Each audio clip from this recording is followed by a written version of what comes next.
What is happening, YouTube? Got a brand new video for you today. I am really excited. I am going to be talking about and installing the Law Tactical folding stock adapter. This is the Gen 3 version. It is made out of 4140 steel, unlike its predecessors that I believe were made out of aluminum. And anyways, through trial and error, they've finally come up with a product that is super reliable and durable. Now, I've done a lot of research about it online, and from what I see and from everything that everybody has been saying about it, that it is incredibly reliable and that there's no issues with it. Now, I know some people are of the school of thought that the more stuff that you add onto your gun, the more points of potential breakage. But with this particular product, I haven't seen anything like that. So I'm going to give it a shot. And first and foremost, it's not really a complicated process putting it in, from what I understand. But I'm going to go through all that with you step by step. So just so you see what it's got in the package, you got your folding adapter, your bolt extension, and a little nub that's apparently supposed to slide. This actually connects this to the lower receiver. So let's go ahead and get started. First thing you want to do, make sure that your gun is empty. No bullets. That way you don't have any accidental discharges. That would be bad. And I should also let you know that I have a habit of cussing and swearing a lot, so if that bothers you, you may want to get this info from another channel. Sorry, can't help it. All right, we're going to take the upper off the lower, so we're left with just the lower. All right, we're going to set this aside. That'll work. All right, now we got our lower. First thing we're going to do, matter of fact, a couple things you're going to need. You're going to need a stock wrench. You're going to need some Allen keys. If you do have a Allen set, I would imagine that you probably got everything that you need in there. I'm not exactly sure what size those are. I just went through and fitted and make sure they're the correct ones, so I know that they work. But anyway, first things first, we need to take out this buffer tube. So I'm going to press down on the detent spring on the buffer right there. And you're going to release the buffer tube like so. We're going to set that buffer tube off to the side, and we're going to loosen up our castle nut. Just take your stock wrench, righty tighty, lefty loosey. Right, left loose. Yes, that's correct. Only seems like it's going to the right because I have it held backwards. Yep. And careful not to ding the shit out of it, like I just did. There we go. All right, now it's loose. Go ahead and unscrew that bad boy. Before I let this thing loose, I want to let you know this specific lower has a captured rear detent spring. So most lowers, you may have to wind up catching that detent or that spring from popping out of there, but me, fortunately, I don't have that problem. This is the Arrow M4 E1 lower, which is a really nice thing to have, especially when you're doing stuff like this. One of the reasons that I bought it. All right, we're gonna unscrew this. Make sure that your detent doesn't fly out. Hold your thumb over it, because you're gonna be chasing it across the room, I promise you.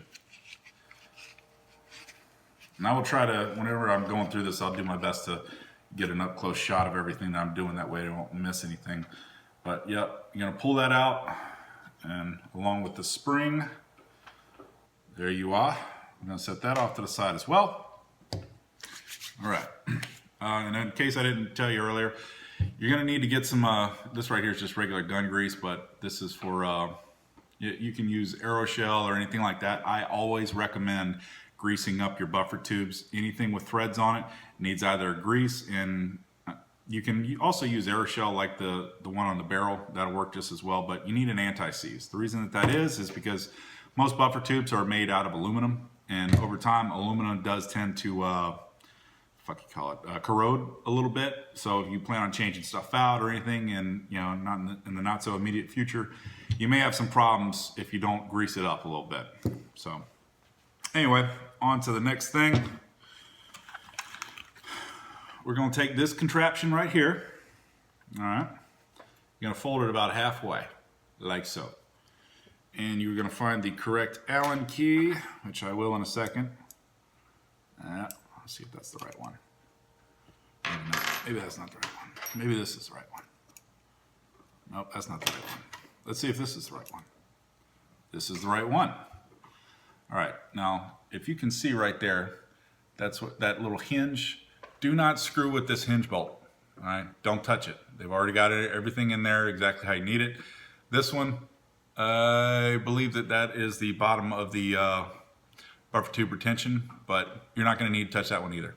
So just unscrew this one that plugs into the back of your gun. All right.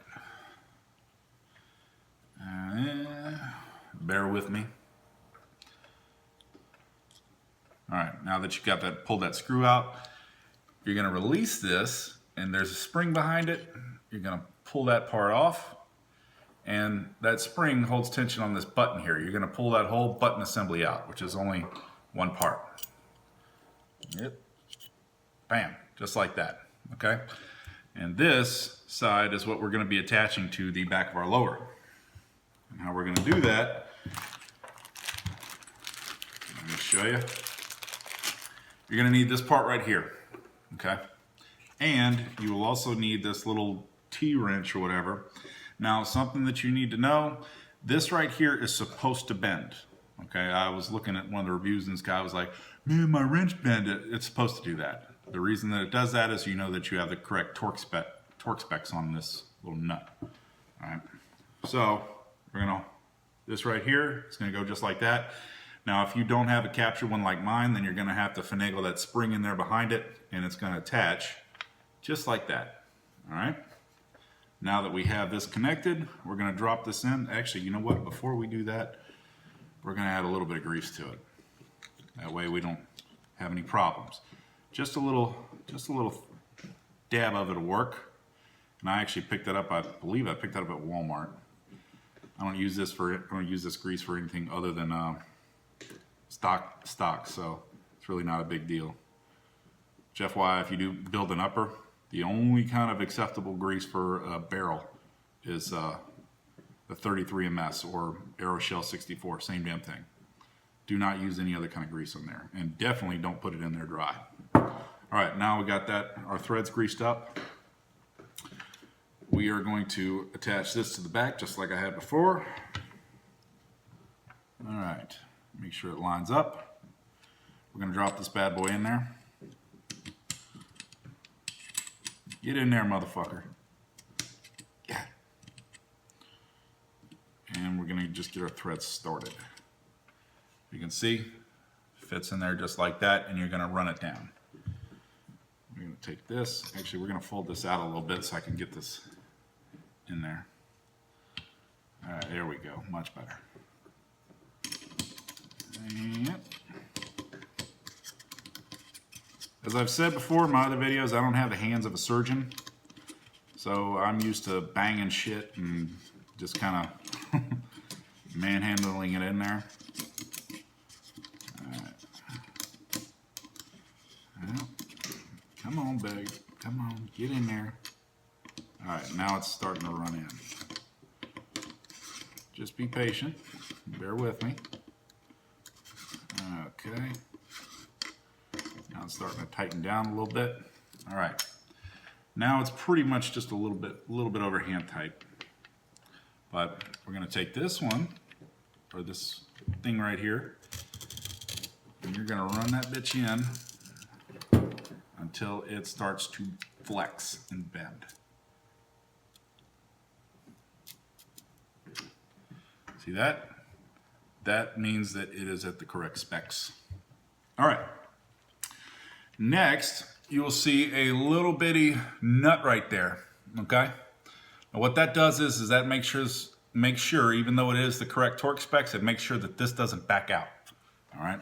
So you're gonna take your little Allen key and you are going to slide it in there like so, and you're gonna wind it up until it's good and tight. All right, bam, done. Is that motherfucker done? It looks like it's wobbled off a little bit. Let me back this out. Can't back it out without that. Yep. Gotta make sure it's on there straight. Sorry guys, I have to do this again. But that's okay.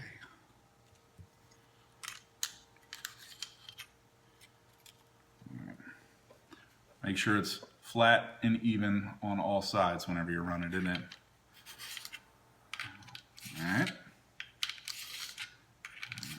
Yeah. There we go. Yeah, that was my bad. Alright, now it's good and flex.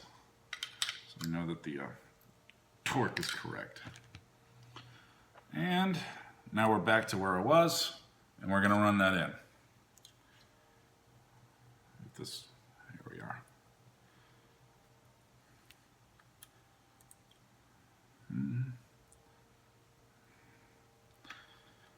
Okay. This is what you're left with. It's nice and flat. There's no space. It is perfectly on there, as you can see. Now, what we are going to do is put this back in. This part right here.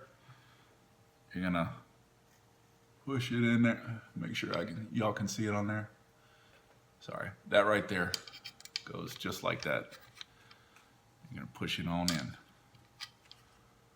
All right, that way you can see it in there.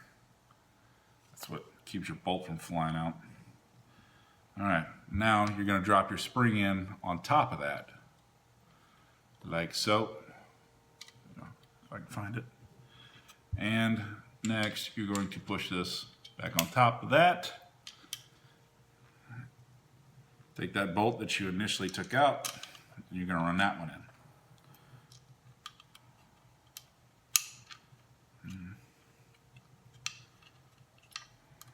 This might take a minute. Just bear with me.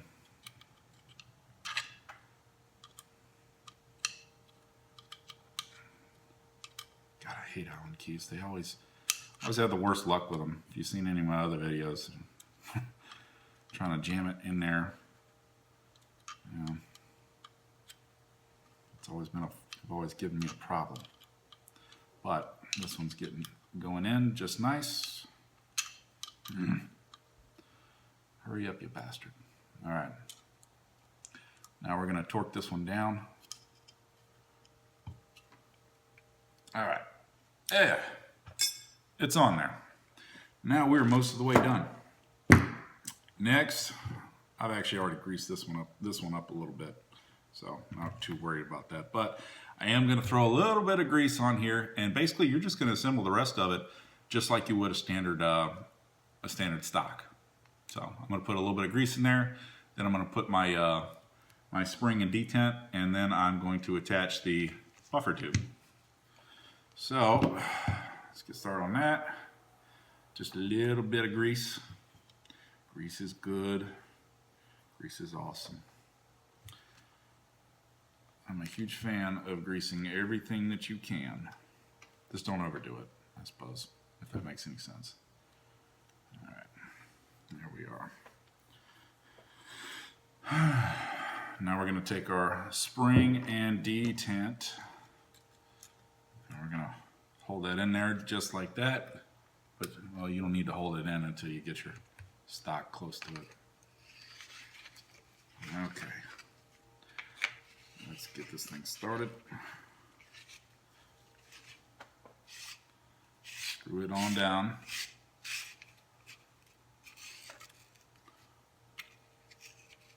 Now we're getting close. All right, that's about right. Now you're going to run this back plate up to it. Make sure it's on there nice and firm and that's nice and flat. You don't want to run your castle nut down and this thing's kind of cockeyed. Otherwise, you're going to fuck up your threads. So make sure that this back plate is nice and tight. All right, and flush with everything. And also your buffer tube. I eyeball it. I don't really feel there's a reason not to. So that looks good, but it's in there good enough just to hold down my detent. So we're going to go ahead and run that cast and let up, like so. It's fucking hot in here. All right, now I got my cast nut hand tight. Cast nut wrench. Try not to scratch the fuck out of your stock doing this, like I did. Actually, let's go ahead and lock it.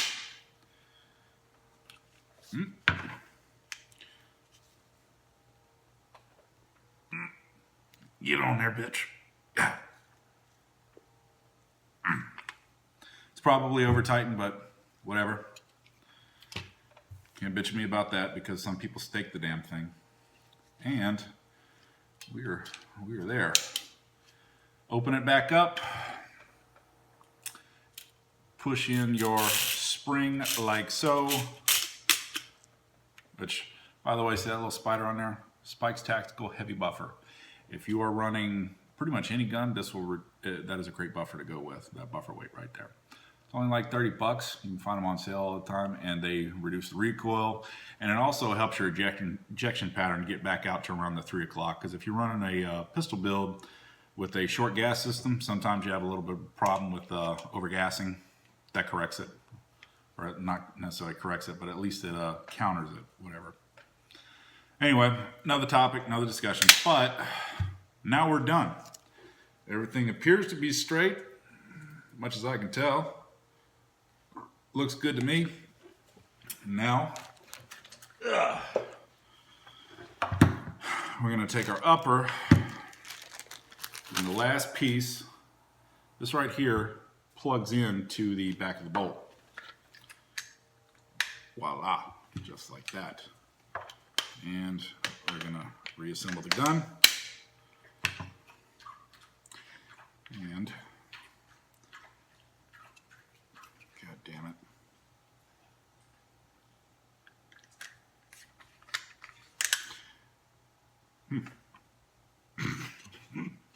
I know it appears that I don't know what I'm doing, but I promise I do. I'm going to pull that. We're not going to put this in the back of the bolt just yet. We're going to close that. We're going to lock it. Now, we're going to put it into the back of the bolt. Bam. That is what you're left with.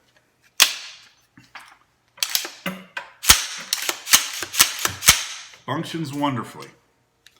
Or at least until I bring it out to the range. But from all the reviews I've seen, I've never heard of anyone talk about a failure. At least not when it was installed properly. So that's pretty much all I got. Now my gun folds, and I can keep this bitch in a backpack, damn near a fanny pack. I don't know if I could find a fanny pack big enough to fit this thing in. But anyway, this is a Law Tactical folding stock adapter, and it is solid as it gets. So thanks for watching. If you have any questions on it, I'm sure I'll post an update with how this thing performs. So I have no doubt it's going to perform just fine. But if you have any other questions, just drop one in the comments and I'll be more than happy to get back to you. Thanks for watching.